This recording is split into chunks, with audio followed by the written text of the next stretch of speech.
Good morning students, welcome back. आज हम पढ़ेंगे कार्बन एंड इट्स कंपाउंड में एलोट्रोप ऑफ कार्बन कि एलोट्रोपिक फॉर्म क्या होती है, डायमंड क्या है, ग्रेफाइट क्या है। ये जानने से पहले इससे पहले वाली जो वीडियो थी जिसके अंदर हमने इलेक्ट्रॉन डॉट स्ट्रक्चर पढ़ा था, तो वहां एक डाउट थी स्टूडेंट्स के तो कि ये हमें नहीं बनाना आया, ये कैसे बनेंगे, ये बना के दिखा। देखो CCl4 क्या होता है, कार्बन कितने क्लोरीन है, 4, कार्बन टेट्राक्लोराइड। अब आपको पता है कि एक कार्बन है और 4 क्लोरीन है, तो चारों के चारों क्लोरीन सिमिलर होंगे, तो मैंने एक ही क्लोरीन लिख दिया। तो इसका एटॉमिक नंबर 6 है, इसका एटॉमिक नंबर 17 है। क्लियर है। अब ये क्या करेगा, इसका इलेक्ट्रॉनिक कॉन्फ़िगरेशन ये रहेगी और इसकी इलेक्ट्रॉनिक कॉन्फ़िगरेशन 2A and 7 ये रहेगी। यहां तक किसी को कोई डाउट नहीं होना चाहिए। 9th क्लास में हम इलेक्ट्रॉनिक कॉन्फ़िगरेशन और ये सारी चीजें बिल्कुल अच्छे से पढ़ चुके हैं, ठीक है। तो आई थिंक ये सभी को क्लियर होना चाहिए। अब क्या होगा कि हमने कहा था कि अगर कार्बन है तो कार्बन के वैलेंस इलेक्ट्रॉन लिखने होते हैं, तो कार्बन के वैलेंस इलेक्ट्रॉन में क्रॉस से मार्क कर देता हूं, ठीक है।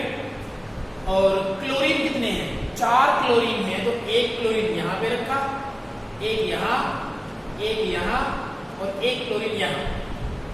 अब इसके पास वैलेंस इलेक्ट्रॉन कितने हैं, 7, 1 2 3 4 5 6 और 7, 1 2 3 4 5 6 और 1 ये 7। क्योंकि देखो एक क्लोरीन के पास अगर वैलेंस इलेक्ट्रॉन 7 सभी के पास हो गए ना, क्योंकि सारे सारे क्या आइडेंटिकल है। 1 2 3 4 5 6 7 1 2 3 4 5 6 7। यहां तक क्लियर हुआ कि नहीं हुआ। हमने क्या किया कि सबसे पहले कार्बन लिया, उसकी इलेक्ट्रॉनिक कॉन्फ़िगरेशन देखी, वैलेंस इलेक्ट्रॉन उठाए, यहां पे रख दिया, लिख दिया। क्लोरीन देखा, एटॉमिक नंबर देखा, इलेक्ट्रॉनिक कॉन्फ़िगरेशन लिखी, वैलेंस इलेक्ट्रॉन लिए और यहां रख दिया। क्लियर है। अब देखो इस क्लोरीन को अपनी nearest noble gas configuration acquire करने के लिए या फिर अपना ऑक्टेट कंप्लीट करने के लिए कहें, कितने इलेक्ट्रॉन की जरूरत है, 1 इलेक्ट्रॉन। अगर 1 इलेक्ट्रॉन कार्बन इसको दे दे तो इसके पास तो इसका ऑक्टेट कंप्लीट हो जाएगा, लेकिन इसके पास तो नहीं होगा। और हमने ये पढ़ा था कि कार्बन ना तो C4 नेगेटिव बनाता है और ना ही C4 पॉजिटिव बनाता है। ये हम पढ़ चुके हैं प्रीवियस वीडियोस में, ठीक है। जिन्होंने नहीं देखे वो जाके देखें। अब क्या होगा कि देखो ये इसके साथ शेयरिंग करेगा, इसने क्लोरीन ने इसका ये वाला इलेक्ट्रॉन शेयर किया, अब ये वाला इलेक्ट्रॉन शेयर करेगा, ऐसे शेयरिंग होगी और ये ऐसे शेयरिंग कर लेगा। अब मुझे एक बात बताओ, जब कार्बन का A वाला इलेक्ट्रॉन इसके साथ शेयर हुआ तो ये भी क्या करेगा कि इसका एक इलेक्ट्रॉन मैं शेयर कर लूं, ये लो। अब ये वाला इलेक्ट्रॉन इसने शेयर किया, अब ये इसका भी एक इलेक्ट्रॉन शेयर करना चाहेगा, ये लो। इसका भी करना चाहेगा और इसका भी करना चाहेगा, ये लो।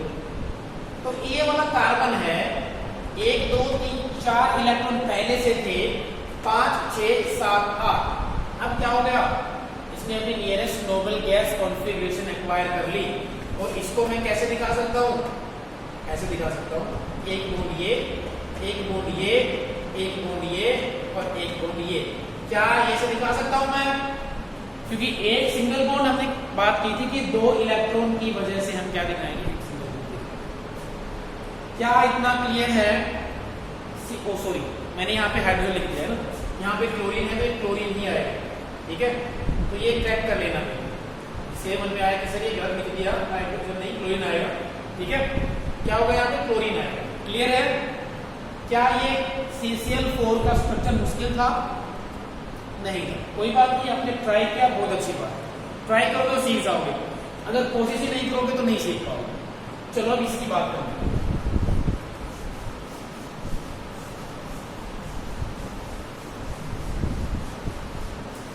ये जो है CH3 जब ये बनाएगा स्ट्रक्चर, एक सेकेंड, हाँ, जब ये स्ट्रक्चर बनाएगा तो या तो ये CH3 प्लस या फिर ये CH3 माइनस। अब प्लस का मतलब होता है कि अगर इसने इलेक्ट्रॉन को लूज कर दिया हो, और नेगेटिव कब आएगा? जब इसने इलेक्ट्रॉन को गेन कर लिया हो। क्लियर है?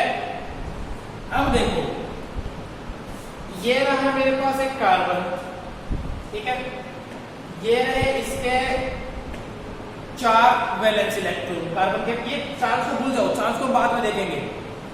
और कितने हाइड्रोजन है? 1 2 3 हाइड्रोजन हो गए। अब एक हाइड्रोजन के पास 1 इलेक्ट्रॉन, इसके पास भी 1, इसके पास भी 1। इसने अपना डबलेट कंप्लीट किया, इसने अपना डबलेट कंप्लीट किया, और इसने अपना डबलेट कंप्लीट। अब ये कार्बन तो बेचारा रह गया। अब देखो, ये CH3 पॉजिटिव कब बनेगा? जब ये 1 इलेक्ट्रॉन ये लूज कर देगा। तो लूज कर देगा तो ये क्या होगा? यहाँ से हट जाएगा, उस पर कैसा चार्ज आ जाएगा? प्लस चार्ज आ जाएगा। तो ये है CH3 प्लस की स्ट्रक्चर, ऐसे बनेगा। इलेक्ट्रॉन डॉट स्ट्रक्चर ऐसे बनेगा। समझ में आया? हमने कुछ नहीं करना, क्या करना है? सिंपली देखो, इसका बना के देखेंगे, दोनों को फिर एक्सप्लेन करते हैं। कार्बन लिया, कार्बन है 3 हाइड्रोजन है, तो कार्बन के पास वैलेंस इलेक्ट्रॉन होते हैं 4, 1 2 3 4 लिख दिया। कोई कुछ नहीं करना है ना, कोई बड़े बड़े मंत्र नहीं है यहाँ पे ना। देखो हाइड्रोजन कितने हैं? 3 है, तो 1 हाइड्रोजन ये, 1 हाइड्रोजन ये, 1 हाइड्रोजन ये। कार्बन के पास वैलेंस इलेक्ट्रॉन कितने? 1 होता है, एक इसका, एक इसका, एक इसका। इसने अपना डबलेट कंप्लीट किया, इसने अपना डबलेट कंप्लीट किया, इसने अपना डबलेट कंप्लीट किया। अब यहाँ पे है CH3 नेगेटिव। अब नेगेटिव कब आता है? जब इलेक्ट्रॉन गेन करता है। इलेक्ट्रॉन गेन कहां से करेगा? तो आएगा इसके पास 1 इलेक्ट्रॉन, हमने यहाँ दिखा दिया। 1 इसके पास पहले से था, 1 और आ गया।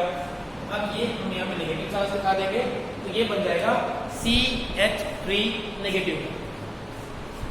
ये बना था, इसके पास पहले सिचुएशन कुछ ऐसी थी कि इसका 1 इलेक्ट्रॉन इसके पास था, इसने इसको लूज कर दिया, तो क्या आ गया? यहाँ पे प्लस चार्ज। कब क्यों आया? इलेक्ट्रॉन लूज कर। क्लियर है? तो ये थे वो दोनों के दोनों स्ट्रक्चर जो आपके डाउट थे, जिसे ये समझ में नहीं आया। आई होप अब समझ में आ गया होगा। ठीक है, बहुत इजी था ये। चलो अब हम स्टार्ट करते हैं हमारा आज का नया topic, allotropy of carbon.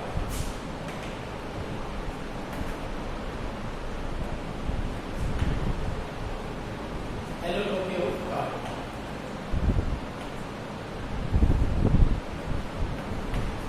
Allotropy का मतलब क्या है? एलोट्रोपिक फॉर्म वो होती है जो आपके पास कोई एक एलिमेंट है, वो वेरियस फिजिकल फॉर्म्स में एग्जिस्ट करता है। भाई एक तो क्या एलिमेंट है, element exist in various physical forms. Various physical forms में अगर कोई एलिमेंट एग्जिस्ट करेगा तो कहेंगे कि वो एलोट्रोपी शो करा। क्लियर है? तो क्या होगा कि वो एलोट्रोपी शो करा, तो एलोट्रोपी होगी ऐसे। Element exist in various physical forms. अब जो कार्बन है, कार्बन की अगर हम बात करें तो हम 2 टाइप की एलोट्रोपी पढ़ेंगे यहाँ पे। एक तो है डायमंड और दूसरा है ग्रेफाइट। डायमंड और ग्रेफाइट, देखो दोनों में कितना फर्क है ना। 2 रुपए की पेंसिल में घर पे आ जाता है ग्रेफाइट, है ना, और डायमंड का आपको पता ही है ना। ये भी कार्बन से मिलकर बना हुआ है, ये भी कार्बन, इसके अंदर भी प्योर कार्बन, इसके अंदर भी प्योर कार्बन। ये 2 रुपए में करा जाता है और ये नहीं आता, है ना। कितना फर्क है दोनों। तो अलग अलग फिजिकल फॉर्म्स है ये, है ना। ये डायमंड है, ये ग्रेफाइट है। इसके अंदर कार्बन अलग तरीके से प्रेजेंट होगा, इसके अंदर किसी अलग पैटर्न में प्रेजेंट होगा। ठीक है, तो आज हम दोनों को पढ़ने वाले हैं। डायमंड की स्ट्रक्चर क्या होगी, ग्रेफाइट की स्ट्रक्चर किस तरह से अरेंज होता है। डायमंड के बारे में पढ़ेंगे कि भाई कहाँ इसका यूज होता है ना। और इस तरह की कुछ बातें बढ़ेंगे डायमंड के बारे में, है ना। चलो स्टार्ट कर लेते हैं, पहले डायमंड से ही स्टार्ट कर लेते हैं कि डायमंड क्या होता है ना। डायमंड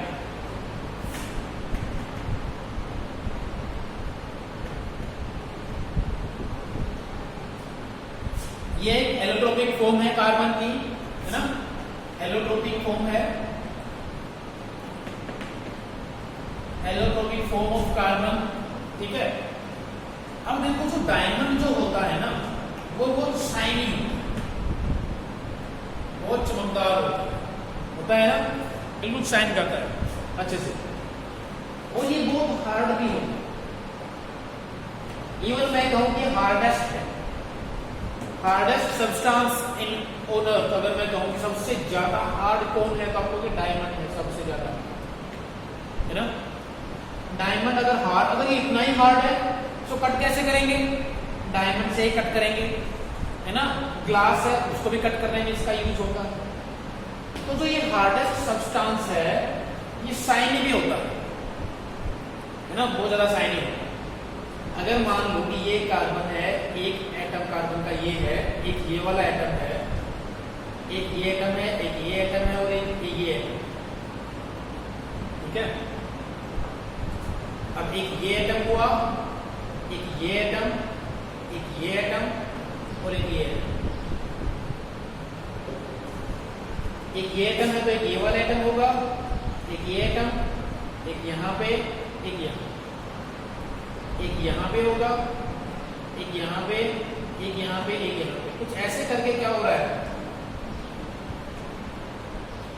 ये क्या हुआ, एक स्ट्रक्चर बन गया।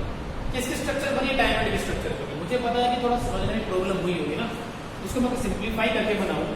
ये कितनी यूनिट बना दी मैंने, तो उसको 1 मिनट को मैं दिखाना चाहूँ। 1 मिनट कुछ ऐसे प्रेजेंट है, अगर यहाँ कार्बन है, यहाँ इस वाले कार्बन को मैंने कंसिडर कर लिया कि ये वाला कार्बन यहाँ है, ऊपर जो है एक कार्बन ये रहा, एक कार्बन यहाँ जुड़ा हुआ है, एक कार्बन ये रहा, अब एक कार्बन यहाँ ये जुड़ा हुआ है, एक कार्बन ये रहा, और एक कार्बन ऐसे जुड़ा हुआ है, एक कार्बन ये क्या है, ये इसकी बेसिक फॉर्म ना, यही फॉर्म्स हर जगह प्रेजेंट है। अगर मान लो कि मैं यहाँ एक और बनाना चाहूँ तो देखो क्या यही नहीं बना है, क्या इसमें कोई फर्क है, नहीं है। अगर मैं यहाँ बात करता हूँ देखो ये वाला जो कार्बन है वो ये रहा, ये वाला कार्बन है वो ये रहा, बाकी 3 कार्बन ये रहे, ठीक है। इसके अंदर और इसके अंदर क्या यहाँ भी वही चीज प्रेजेंट है, बिल्कुल है, यहाँ भी वही है, ये वाला कार्बन ये रहा, ये वाला कार्बन ये रहा, ठीक है। फिर उसका 1 2 3, फिर उसके बाद 1 कार्बन ये, समझ में आया। तो ऐसे करके क्या होता है कि हर एक कार्बन जो है वो अलग अलग 4 अलग कार्बन से जुड़ा होता है। 1 2 3 4, आप कोई भी कार्बन उठा लीजिए वो अलग 4 कार्बन से मिलकर बना जुड़ा होगा। एक ये उठा लिया आपने, एक ये वाला, ठीक है, एक ये वाला, कितने हो गए, 2 और ये क्या बना दो, 2 और यहाँ हो जाएंगे। अगर इसकी बात करें तो 1 2 3 और 4, इसकी बात करें तो ऊपर वाला और 3 ये वाले। तो कहने का मतलब क्या है कि ये एक बेसिक स्ट्रक्चर निकल के आया। ये कार्बन का स्ट्रक्चर आप बुक में देखोगे तो थोड़ा सा और कॉम्प्लिकेटेड नजर आएगा, है ना। उस कॉम्प्लिकेटेड स्ट्रक्चर में से अगर हमें पैटर्न देखें तो ये वाला पैटर्न फॉलो होगा, है ना। तो इसको हम कहते हैं टेट्राहेड्रल। टेट्राहेड्रल बोलते हैं। टेट्रा का मतलब क्या होता है, 4, 1 2 3 4 जुड़ा हुआ है ना। एक ऐसी शेप है, कार्बन किस फॉर्म में अरेंज्ड है, टेट्राहेड्रली अरेंज्ड है ना। ये वाला इंपॉर्टेंट पॉइंट है, नोट कर लेना कि कार्बन जो है वो टेट्राहेड्रली अरेंज्ड है। टेट्राहेड्रली का मतलब क्या हुआ कि वो एक कार्बन जो 4 अदर कार्बन से जुड़ा हुआ है। अच्छा, अब कार्बन बॉन्ड कितने बना सकता है भाई, कार्बन बॉन्ड बना सकता है 4। जब कार्बन मैक्सिमम 4 बॉन्ड बना सकता है, और यहां भी कुछ ऐसा ही हो रहा है, एक वाला कार्बन 1 2 3 4 बॉन्ड बना रहा है और टेट्राहेड्रली अरेंज है 4 बॉन्ड की वजह से हमने कहा। तो क्या मैक्सिमम जब ये 4 बॉन्ड बना सकता है और 4 ही बॉन्ड बना रहा है, तो क्या इनके पार्टिकल्स टाइटली पैक्ड नहीं होंगे? बिल्कुल होंगे। क्या ये पार्टिकल्स टाइटली पैक्ड होने की वजह से क्या डायमंड का नेचर रिजिड नहीं हो जाएगा। रिजिड का मतलब क्या होता है? रिजिड के अंदर क्या होता है कि पार्टिकल्स जो होते हैं वो टाइटली पैक्ड होते हैं और एक्सटर्नल फोर्स लगा के हम उसकी शेप चेंज नहीं कर सकते, वो टूट ही जाएगा, है ना। तो क्या होते हैं? वो रिजिड होते हैं। इस प्रॉपर्टी को हम रिजिडिटी बोलते हैं। अब ये कंपाउंड होते हैं रिजिड बहुत ज्यादा, जिनकी वजह से ये क्या होते हैं? हार्ड होते हैं। क्या होते हैं? हार्ड होते हैं। किसकी वजह से होते हैं? इस अरेंजमेंट की वजह से। 4 बॉन्ड बना सकता है एक कार्बन, और वो 4 ही बॉन्ड बनाता है किसके अंदर? डायमंड के अंदर। तो डायमंड के अंदर जब ये 4 बॉन्ड बना रहा है ना, तो क्या होगा? 4 बॉन्ड बनाने के बाद कि पार्टिकल्स टाइटली पैक्ड होंगे, और टाइटली पैक्ड होने की वजह से क्या होगा? ये हार्ड होगा, ठीक है। और ये सब हार्डेस्ट सब्सटेंस नोन है। क्लियर है? चलो अब एक छोटा सा पॉइंट है। जब हम इलेक्ट्रिसिटी की बात करते हैं, कंडक्टिविटी की बात करते हैं, तो अगर मैं डायमंड का केस उठा लूं और इसको मैं दोबारा बना देता हूं, इसको एक कार्बन ये रहा, एक ये रहा, एक ये रहा, आगे भी ये भी ऊपर बनाता रहेगा, ये भी और बनाते रहेंगे। मैंने एक बेसिक यूनिट को लिख लिया। अब मुझे एक बात बताओ, क्या डायमंड जो है वो इलेक्ट्रिसिटी को कंडक्ट करवाएगा कि नहीं करवाएगा? क्या इलेक्ट्रिसिटी का ये कंडक्टर होगा कि नहीं होगा? है ना। अब क्वेश्चन ये आता है, तो आप कहोगे कि ये इलेक्ट्रिसिटी कंडक्ट नहीं कराएगा। क्यों नहीं कराएगा? देखो, जब भी हम इलेक्ट्रिसिटी की बात करते हैं, कंडक्टिविटी की बात करते हैं, तो उसके लिए हमारे पास ये होना बहुत जरूरी है।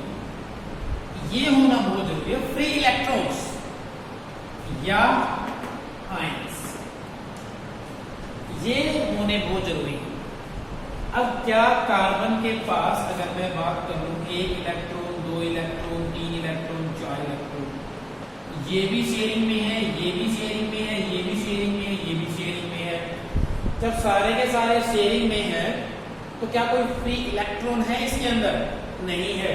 तो हम यहाँ पे क्या लिख सकते हैं कि भाई in diamond no free electron, और कोई भी फ्री इलेक्ट्रॉन ना है, नहीं है यहाँ पे, जिसकी वजह से क्या होगा? It is a bad conductor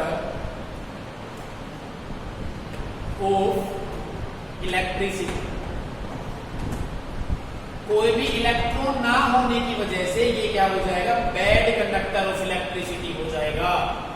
clear है? बैड कंडक्टर ऑफ इलेक्ट्रिसिटी, क्योंकि फ्री इलेक्ट्रॉन ही नहीं है। 4 इलेक्ट्रॉन थे, 4 के 4 बॉन्ड बनाने में यूज हो रहे हैं। हुआ क्लियर कि डायमंड क्यों इलेक्ट्रिसिटी कंडक्ट नहीं कराता? इसकी वजह से।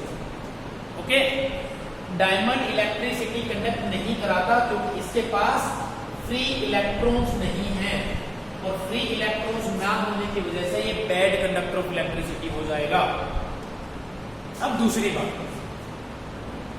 डायमंड के अंदर बॉन्डिंग कैसी है? डायमंड के अंदर बॉन्डिंग कैसी है? अब देखो, जिन्होंने ध्यान से पढ़ा है वो फटाफट बता देंगे। कोवलेंट, है ना। जिन्होंने कार्बन के पहले 2 लेक्चर ध्यान से देखे हैं वो फटाफट बता देंगे कि कोवलेंट बॉन्डिंग होती है। और जिन्होंने पिछले लेक्चर्स में ध्यान नहीं दिया तो यहाँ पे सोचेंगे कि डायमंड में कैसे है ना। क्योंकि देखो, मैंने 2 मिनट पहले बताया था कि डायमंड के अंदर सिर्फ और सिर्फ कार्बन ही प्रेजेंट होता है, कार्बन ओनली, है ना। कि डायमंड के अंदर सिर्फ और सिर्फ कार्बन प्रेजेंट होते हैं, और कार्बन ना तो 4 इलेक्ट्रॉन गेन कर सकते हैं, लाइट ना यूज कर सकते हैं, तो क्या करेंगे? वो शेयरिंग होगी उनके अंदर। और मैंने 2 मिनट पहले जब यहाँ पे ये वाला स्ट्रक्चर बनाया था, यहाँ पे बताया था कि 4 इलेक्ट्रॉन है और ये शेयर कर लेंगे, तो कोवलेंट बॉन्डिंग। अब कोई पूछ ले कि ये कार्बन ओनली कैसे होता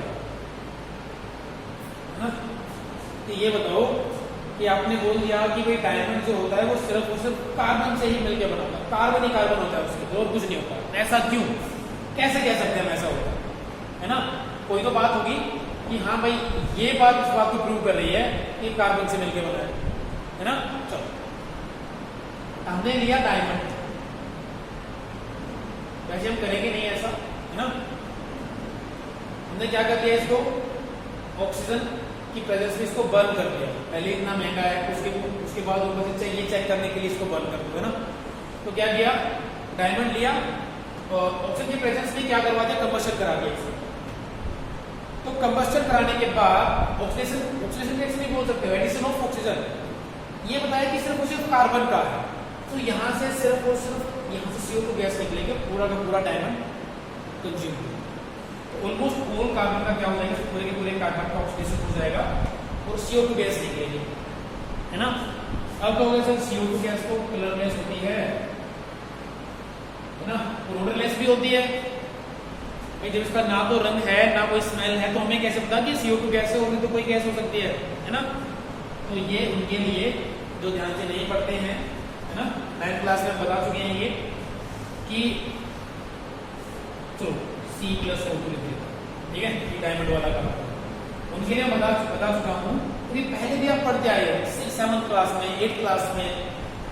जो CO2 होती है ना, उसको अगर हम लाइन मोटर में से पास कराते हैं तो क्या हो जाता है, वो ऐसा हो गया हमारे साथ। हमने देखा कि कुछ ऐसा काम होगा, तो हमने कहा कि हाँ ये तो CO2 गैस थी, वो कोई गैस नहीं कराती। तो हमने देखा कि इस वाली बात से ये वाली बात प्रूव हो गई कि डायमंड सिर्फ और सिर्फ कार्बन से मिलकर बनाए हुए। क्या डायमंड इलेक्ट्रिसिटी को कंडक्ट कराता है? डायमंड इलेक्ट्रिसिटी कंडक्ट नहीं कराता। क्यों नहीं कराता? इसलिए नहीं कराता क्योंकि कार्बन बनाता है 4 बॉन्ड और कार्बन के पास है 4 इलेक्ट्रॉन, और वो 4 इलेक्ट्रॉन बॉन्डिंग बनाने में बिजी हो जाते हैं। कोई फ्री इलेक्ट्रॉन रहता नहीं है, फ्री इलेक्ट्रॉन नहीं रहेगा तो bad conductor of electricity. Tetrahedral बोलते हैं इसको। क्यों बोलते हैं टेट्राहेड्रल? क्योंकि टेट्राहेड्रली अरेंज्ड रहता है ना। इसको ये जो शेप है ना, ये कुछ ऐसे करके ये वाले इसको बोलते हैं टेट्राहेड्रल अरेंजमेंट, ठीक है। 11th क्लास में बात करेंगे कि एक्चुअल में विजुलाइज बताएंगे कैसे होता है, कैसे नहीं होता, टेट्राहेड्रल में क्या है ना। अभी सिर्फ आपके लिए इतना ही है कि टेट्राहेड्रल होता है बात। तो ये था डायमंड के बारे में। यूज, डायमंड का यूज आपको पता ही है, ज्वेलरी वगैरह बनाने में, है ना। और कहाँ यूज होता है? जब ये हार्डेस्ट सब्सटेंस है तो ग्लास वगैरह को कट करने में, अगर डायमंड को कट करना है तो डायमंड को कट करने में, तो इसका यूज होता है। क्लियर हुआ? तो ये हमारा डायमंड हुआ खत्म, ठीक है।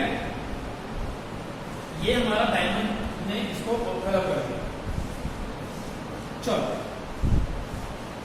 इसके बाद हम पढ़ेंगे एलोट्रोपी फॉर्म ऑफ कार्बन में इसकी दूसरी फॉर्म, ग्रेफाइट, सस्ता, जो बहुत सस्ता 2 रुपए की पेंसिल में दिया जाता है ना। तो पेंसिल में जो आप देखते हो ना, बेस कलर जिससे आप लिखते हो तो ग्रेफाइट होता है ना। आई थिंक आपको पता होगा, ठीक है। ग्रेफाइट में क्या है? Allotropy form of carbon, allotropy form of carbon, allotropy of carbon लिख देना कार्बन। अब देखो, जो ये ग्रेफाइट है और डायमंड है, ये भी तो सिर्फ और सिर्फ कार्बन से मिलके बना हुआ है।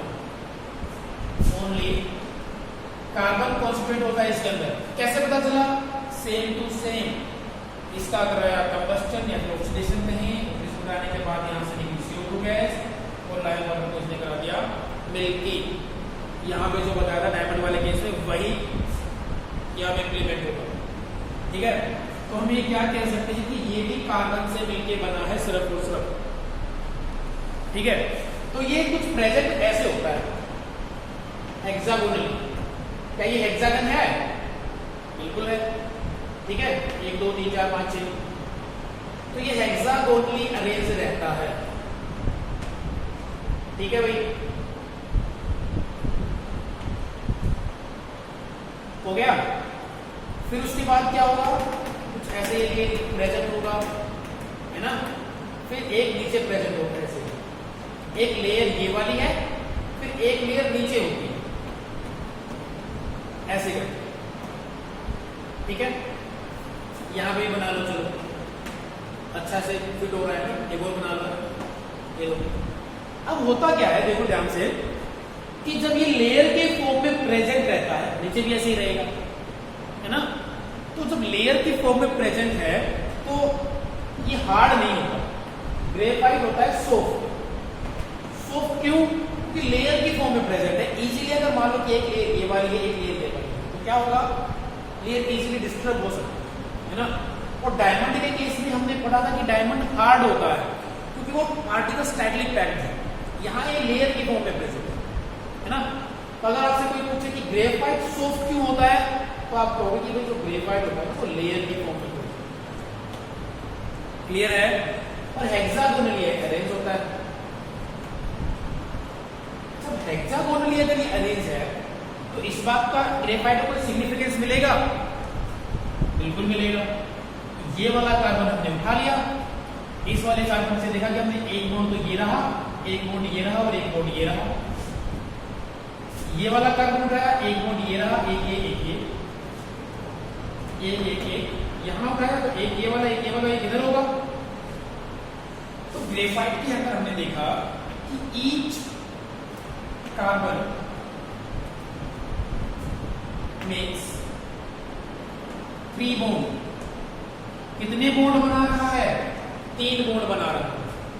और कार्बन की वैलेंसी होती है 4, मतलब बॉन्ड बना सकता है 4 और बना रहा है 3।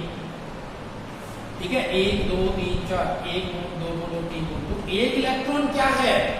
फ्री है, एक इलेक्ट्रॉन एक्स्ट्रा है ना। ग्रेफाइट के पास क्या है? एक इलेक्ट्रॉन फ्री है, एक इलेक्ट्रॉन एक्स्ट्रा है। आई थिंक अब आपको समझ में आ गया होगा कि मैं फ्री इलेक्ट्रॉन बता के क्या बताना चाहता हूं ना, किस बात कहां लेती कर फ्री इलेक्ट्रॉन है तो क्या हो जाएगा ये? अगर ये फ्री इलेक्ट्रॉन इसके अंदर प्रेजेंट है तो ये होगा इलेक्ट्रिसिटी का गुड कंडक्टर। क्या होगा ये? गुड कंडक्टर ऑफ इलेक्ट्रिसिटी, एक फ्री इलेक्ट्रॉन की वजह से। ठीक है, एक फ्री इलेक्ट्रॉन एक कार्बन के पास है। ये नहीं कहोगे कि भाई पूरे क्रिस्टल के अंदर एक फ्री इलेक्ट्रॉन, ऐसा नहीं है। हर एक कार्बन के पास एक फ्री इलेक्ट्रॉन प्रेजेंट है यहाँ पे। क्लियर है? तो ये क्या हो जाएगा? Good conductor of electricity graphite, bad conductor of electricity diamond. ठीक है, डायमंड इलेक्ट्रिसिटी पास नहीं कराएगा लेकिन ग्रेफाइट कराएगा ना। गलती से वो निकाल के पेंसिल वाला स्विच पर डाल देना, है ना, गड़बड़ हो जाएगी। तो इलेक्ट्रिसिटी को का गुड कंडक्टर है ये। हेक्सागोनली प्रेजेंट अरेंज रहता है। डायमंड में था पार्टिकल्स टेट्राहेड्रल। ठीक है, यहाँ पे 3 बॉन्ड बन रहे थे, वहां पे 4 बॉन्ड बन रहे थे, है ना। टेट्रा वैलेंसी होती है कार्बन की, लेकिन वहां पे 4 बॉन्ड बना रहा था। यहाँ पे भी कार्बन की टेट्रा वैलेंसी होती है, टेट्रा वैलेंट होता है, लेकिन 3 बॉन्ड बना रहा है तो एक इलेक्ट्रॉन फ्री। समझ में आया? तो ग्रेफाइट ये था हमारे पास। ग्रेफाइट लेयर की फॉर्म में होता है। अच्छा, अगर मेल्टिंग और बॉइलिंग पॉइंट, मेल्टिंग पॉइंट की बात कर लें तो सीधी सी बात है कि भाई डायमंड का ज्यादा होगा एज कम्पेयर टू ग्रेफाइट, क्योंकि डायमंड क्या है? रिजिड है, हार्ड है, और ये क्या है? सॉफ्ट। तो सॉफ्ट है तो इजीली मेल्ट हो जाएगा एज कम्पेयर टू डायमंड। ठीक है, ज्यादा फोर्स ऑफ अट्रैक्शन यहाँ प्रेजेंट है, थोड़ा सा वीक है, इसलिए सॉफ्ट है, इसलिए हार्ड। तो ये एलोट्रोपिक फॉर्म हुई हमारी खत्म। हमने डायमंड और ग्रेफाइट के बारे में पढ़ा। ठीक है, यूज क्या है? यूज क्या है भाई? पेंसिल बनाने, पेंसिल के अंदर सबसे अच्छा इसका यूज होता है। और क्या है? ग्रेफाइट अगर एक अच्छा इलेक्ट्रोलाइट बन सकता है, इलेक्ट्रोड बन सकता है। इलेक्ट्रोलाइट क्या होता है? सोल्यूशन होता है इलेक्ट्रोलाइट। ठीक है, इलेक्ट्रोड बन सकता है, ग्रेफाइट का इलेक्ट्रोड होता है। अगर आपने जो बैटरी वगैरह देखी होगी, सेल जो आपने देखे होंगे, उनके अंदर क्या होता है? जो आपने रेडियो वगैरह का सेल होता है और घड़ी का सेल होता है, उसको अगर आप निकाल के देखोगे तो कुछ ऐसी स्ट्रक्चर मिलती है आपको, ये कुछ ऐसा, ये ग्रेफाइट है। ठीक है, इसका यूज करते हैं एज एन इलेक्ट्रोड। क्लियर? तो ग्रेफाइट क्या होता है? Good conductor of electricity. तो ये हमने पढ़ा डायमंड और ग्रेफाइट के बारे में। आई होप ये समझ में आया होगा पूरा। एक और है इसके अंदर फुल रिंग्स। ठीक है, ये अभी इतना है नहीं क्योंकि अभी अभी डिस्कवर हुआ है।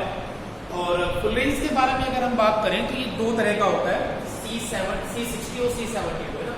तो C60 के बारे में जान लीजिए। अब ये नंबर आपको दिखाई दे रहा है, इसका नंबर का सिग्निफिकेंस क्या है? बस आपको ये पता होना चाहिए। 60 कार्बन। ठीक है, वैसे ही आएगा नहीं, है ना। हमें हमें क्या है कि डायमंड और ग्रेफाइट के बारे में ही पता है 10th क्लास में। तो यहाँ तो C60 होता है, ठीक है। फुलरेंस बोलते हैं मिस्टर फुलरेंस, क्योंकि इस नाम के साइंटिस्ट ने इनको डिस्कवर किया है ना, रिसेंटली डिस्कवर्ड है ये कार्बन के एलोट्रोपी को। फुटबॉल की शेप में प्रेजेंट होती है, जैसे एक फुटबॉल होता है उस तरह से प्रेजेंट होती है ये। और अगर 60 कार्बन प्रेजेंट है उस फुटबॉल में, उस फुटबॉल लाइक स्ट्रक्चर में, फुटबॉल में नहीं, फुटबॉल लाइक स्ट्रक्चर में, तो क्या होगा, वो C60 हो जाएगा। अगर 72 कार्बन मिलके एक फुटबॉल लाइक शेप बना रहा है तो कितना हो जाएगा, उसको C72 नाम देंगे, ठीक है। तो ये इतना ही था हमारे लिए। तो आज हमने allotropic form of carbon complete कर ली, ठीक है। आई होप आपको समझ में आया होगा पूरा, कोई इसके अंदर डाउट नहीं होगा। पढ़िएगा और आई थिंक इंपोर्टेंट पॉइंट आपने नोट डाउन कर लिए होंगे, साथ साथ एनसीईआरटी से रीडिंग लेके फिर उसके बाद नोट्स बना लिया। Okay students, thank you for watching, have a good day.